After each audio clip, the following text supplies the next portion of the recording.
देखो, आप कितने भी टॉपर्स के इंटरव्यू उठा के देख लो, हमेशा उन्होंने एक ही बात पर फोकस की है, रिवीजन। कि रिवीजन करो, बार बार रिवीजन करो।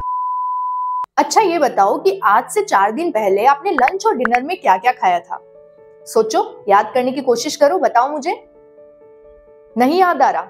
अच्छा ये रहने दो। ये बताओ कि इस वीडियो को देखने से पहले आज सवेरे से लेकर अभी तक आपने YouTube पर और कौन कौन से वीडियोस देखे हैं? सोचो, ये तो याद आ ही जाएगा। डालो, थोड़ा दिमाग पे जोर डालो। ये भी नहीं याद आ रहा? कैसे याद आएगा? This is how our brain works, कि सिर्फ एक बार देखने पर हमें चीजें हमेशा के लिए याद नहीं रहती हैं। Then how can we expect कि हमने 1 महीने पहले जो साइंस का चैप्टर पढ़ा था वो हमें 1 महीने बाद होने वाले एग्जाम तक याद रहेगा? एग्जाम हॉल में बैठते ही हमें सारे क्वेश्चंस के आंसर याद आ जाएंगे? कैसे? बिल्कुल भी पॉसिबल नहीं है। वी आर नॉट मशीन्स की एक बार प्रोग्रामिंग फीड की और बस चलते रहो। अगर ह्यूमन ब्रेन को कोई चीज लंबे टाइम तक याद रखनी है तो उसे बार बार रिवाइज करना ही पड़ेगा। मल्टीपल टाइम्स हमें रिवीजन करना ही पड़ेगा। पढ़ने वालों का रिजल्ट उतना नहीं होता जितना रिवीजन करने वालों का होता है। बार बार रिवाइज करना पड़ेगा बेटा। आई नो अभी आपके दिमाग में चल रहा होगा कि यार दीदी 25-30 दिन बचे हैं, हमारा कोर्स तो हो नहीं पा रहा है, हम रिवीजन कहाँ से कर लेंगे? देन डोंट वरी, आज इस वीडियो में मैं एग्जैक्टली आपको यही बताने वाली हूँ कि इस बचे हुए कम टाइम में हमें रिवीजन कैसे करना है, कब कब करना और किस तरीके से करना है, ताकि हम जो भी पढ़े वो हमें एग्जाम हॉल में याद रहे, हम पढ़ा हुआ कुछ भी ना भूले। So hi hello everyone, this is Heema Jain. Welcome and welcome back. अगर आप मेरे चैनल पर नए हैं then don't forget to subscribe and या लेट्स बिगिन। देखो, अब आपको 2 टाइप से रिवाइज करना है। पहला होगा आपका शॉर्ट टर्म रिवीजन जो कि डेली बेसिस पे होगा, और दूसरा होगा आपका लॉन्ग टर्म रिवीजन जो आपको एग्जाम से 2 दिन 3 दिन पहले करना है। ठीक है, तो सबसे पहले तो हम ये समझते हैं कि हम डेली शॉर्ट टर्म रिवीजन कैसे करेंगे। तो उसके लिए पहले तो आपको एक आदत बनानी है कि जब भी आप पढ़ोगे तो पढ़ते टाइम हमेशा आप इंपॉर्टेंट लाइन, कीवर्ड्स और पॉइंट को हाईलाइट करोगे, अंडरलाइन करोगे या स्पेशल मार्क करके रखोगे। ऐसा मैं इसीलिए बोल रही हूँ क्योंकि ये अभी हमारे शॉर्ट टर्म और लॉन्ग टर्म रिवीजन में बहुत ही काम आने वाला है। तो सबसे पहले मेक इट अ हैबिट कि जब भी मैं कुछ भी पढ़ने बैठूंगा तो मेरे हाथ में या तो पेंसिल, हाइलाइटर, पेन कुछ भी होगा, और जो भी मुझे इंपॉर्टेंट लग रहा है, चाहे वो डेफिनेशन हो, चाहे वो लाइन हो, चाहे वो कीवर्ड हो, चाहे वो पॉइंट हो, चाहे वो डायग्राम हो, चाहे वो टेबल हो, मुझे उसको हाईलाइट करना है, मार्क करना है, स्टार मार्क करना है।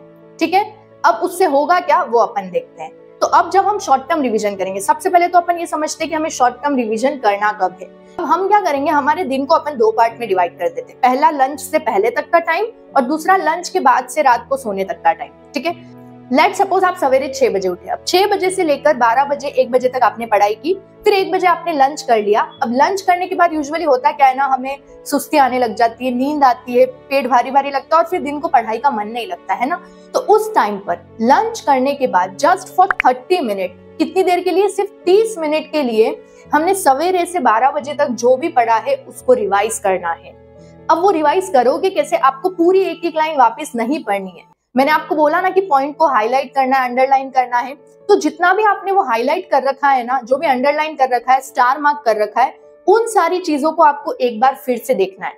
रिवीजन का मतलब होता है रिवीजन, फिर से नजर डालना, वापस से रीड नहीं करना है। तो जो भी आपने सवेरे से 1 बजे तक पढ़ा है, 12 बजे तक पढ़ा है, उन सारे इंपॉर्टेंट पॉइंट्स को पूरा नहीं पढ़ने बैठना है ना। सिर्फ उन इंपॉर्टेंट पॉइंट्स को आपको एक बार फिर देखना है। सिर्फ आप इंपॉर्टेंट पॉइंट देखोगे ना तो आपको 30 मिनट्स भी नहीं लगेंगे। आपको अपने आप को यही बोलना है कि बस 10-15 मिनट में हो जाएगा, तो आपको कोई सुस्ती भी नहीं आएगी। और 30 मिनट्स में एक बार फटाफट उन सारी चीजों को रिवीजन करना है, सिर्फ एक बार वापस देखना है ना। आपने 2 घंटे 3 घंटे पहले ही पढ़ा है तो ऑब्वियसली आप भूलोगे नहीं, लेकिन एक बार जब आप वापस नजर डाल लोगे ना तो वो सारी चीजें दिमाग में वापस से रिकॉल हो जाएंगी और वो आपके दिमाग में अच्छे से स्टोर हो जाएंगी। उसके बाद हमें आधा घंटा 1 घंटे का नैप ले लेना है।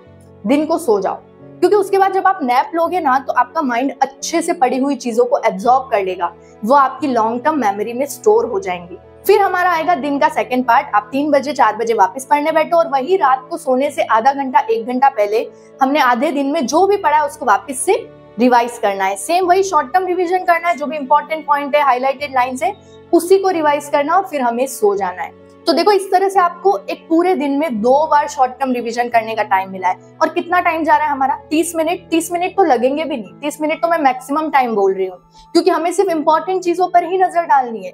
हार्डली 15 से 20 मिनट आपको लगेंगे, तो आप 1 घंटे में दिन में 2 बार रिवीजन कर लोगे और फिर आपने उस पूरे दिन में जो भी पढ़ा है ना वो आपको अच्छे से याद रहेगा। तो इस तरह से तो हमें डेली शॉर्ट टर्म रिवीजन करना है। कैसे भी शॉर्ट टर्म रिवीजन तो आपको डेली करना ही पड़ेगा। देखो आप कितने भी टॉपर्स के इंटरव्यू उठा के देख लो, हमेशा उन्होंने एक ही बात पर फोकस की है, रिवीजन, कि रिवीजन करो, बार बार रिवीजन करो। इसीलिए रिवीजन को बिल्कुल भी लाइटली मत लेना। अभी भी 25 दिन 30 दिन आप जो भी पढ़ रहे हो डेली, पहले तो हमें उसका शॉर्ट टर्म रिवीजन करना है, ठीक है। अब बात करते हैं लॉन्ग टर्म रिवीजन की, कि लॉन्ग टर्म रिवाइज हम कैसे करेंगे। चलो हमने शॉर्ट टर्म तो रिवाइज कर लिया, अब एग्जाम से 2 दिन 3 दिन पहले हम सारा सिलेबस कैसे रिवाइज करेंगे। देखो लेट सपोज आपका 3 दिन बाद एग्जाम है ना। अब जैसे फिजिक्स का एग्जाम है या साइंस का एग्जाम है, तो हमारे पास 15-15 20-20 चैप्टर होते हैं और एक चैप्टर 10-10 12-12 पेज का भी होता है। तो पूरी एक लाइन को रिवाइज करना 3 दिन 4 दिन में भी पॉसिबल नहीं होता है ना। तो तब आप क्या करोगे, लॉन्ग टर्म रिवीजन में आपको क्या करना है कि आपको अगेन जो हमने हाईलाइट कर रखा है, अंडरलाइन कर रखा है, पहले उन सारी चीजों पे नजर डाल लेनी है, उन सबको एक बार देख लेना है। इसके बाद हमें उस चैप्टर से रिलेटेड जितने भी क्वेश्चन बन रहे हैं, चाहे वो एक्सरसाइज के क्वेश्चन हो, चाहे वो इन बिटवीन के क्वेश्चन हो, चाहे वो प्रीवियस ईयर के क्वेश्चन पेपर में पूछे गए क्वेश्चन हो, चाहे वो सैंपल पेपर के क्वेश्चन हो, या आपको टीचर्स ने जो भी क्वेश्चन लिखाए हैं, जितने भी क्वेश्चंस है ना, आपको उन क्वेश्चंस को प्रैक्टिस करना है, बार बार उन क्वेश्चंस को पढ़ना है। क्योंकि चैप्टर की एक लाइन पढ़ोगे उसका कोई मीनिंग नहीं है, लेकिन आप जितने ज्यादा क्वेश्चंस को प्रैक्टिस करोगे ना, तो आपका कॉन्फिडेंस बढ़ेगा। फिर एग्जाम में चाहे वो घुमा के क्वेश्चन पूछे या 1-2 क्वेश्चन को मिक्स करके भी पूछेंगे ना, तो आप इजीली आंसर लिख पाओगे, क्योंकि आपने इतने क्वेश्चंस को देख लिया होगा ना कि आपको बिल्कुल आइडिया हो जाएगा कि किस तरीके से क्वेश्चन पूछा जाता है और किस तरीके से उसका आंसर लिखा जाता है। इसलिए ज्यादा से ज्यादा क्वेश्चन प्रैक्टिस करो, चाहे वो थ्योरी सब्जेक्ट हो, चाहे वो न्यूमेरिकल सब्जेक्ट हो। न्यूमेरिकल में तो खैर ऑप्शन है ही नहीं कोई प्रैक्टिस के अलावा, लेकिन थ्योरी में भी हमें क्वेश्चंस को ज्यादा से ज्यादा देखना है, ताकि हमें बहुत अच्छे से पता लग जाए कि क्वेश्चन किस तरह से पूछा जाता है और क्वेश्चन जो पूछा जा रहा है उसका आंसर किस तरह से लिखा जाता है। क्योंकि आप पूरे पैराग्राफ की थ्योरीज तो पढ़ लोगे, लेकिन उसमें से क्वेश्चन कैसे बनता है, घुमा के कैसे क्वेश्चन आता है, वो हमें समझ नहीं आता है। क्योंकि एग्जाम में बहुत सी बार हमें क्वेश्चन ही समझ नहीं आते हैं, भले उसका आंसर आपको आ रहा होगा, लेकिन आपको क्वेश्चन ही समझ नहीं आता है, तो आप लिखोगे क्या। इसीलिए आप जितनी ज्यादा क्वेश्चन प्रैक्टिस करोगे ना, तो आपको एक क्लियर आइडिया हो जाएगा कि हाँ, इस तरह से घुमा के क्वेश्चन पूछे जा सकते हैं, तो उसका मुझे ऐसे आंसर लिखना है। इसीलिए लॉन्ग टर्म रिवीजन में हमें ज्यादा से ज्यादा क्वेश्चन प्रैक्टिस करने हैं, फिर चाहे वो प्रीवियस ईयर के हो, सैंपल पेपर हो, एक्सरसाइज के हो, इन बिटवीन हो।